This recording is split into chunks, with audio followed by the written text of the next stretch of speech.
Hong Kong, 230 personnes arrêtées dimanche lors de la reprise de la contestation ce dimanche. La police hongkongaise a arrêté 230 personnes en marge des manifestations pro-démocratie dimanche, parmi lesquelles un jeune de 12 ans, ont annoncé lundi les autorités locales, soit le plus important coup de filet depuis le début de l'épidémie de coronavirus. Hong Kong a connu de juin à décembre 2019 sa pire crise politique depuis sa rétrocession par Londres en 1997, avec des manifestations monstres et parfois violentes pour dénoncer les ingérences de Pékin, qui enfreint selon les protestataires le principe un pays, deux systèmes.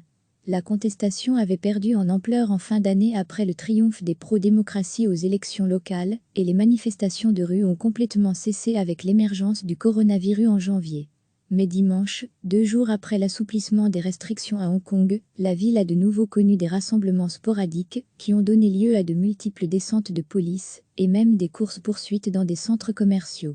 Recevez chaque matin l'essentiel de l'actualité.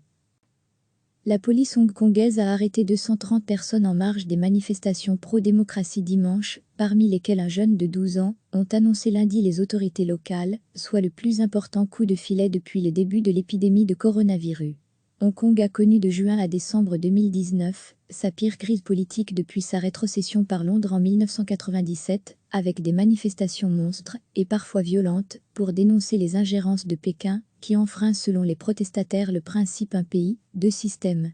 La contestation avait perdu en ampleur en fin d'année après le triomphe des pro-démocraties aux élections locales, et les manifestations de rue ont complètement cessé avec l'émergence du coronavirus en janvier.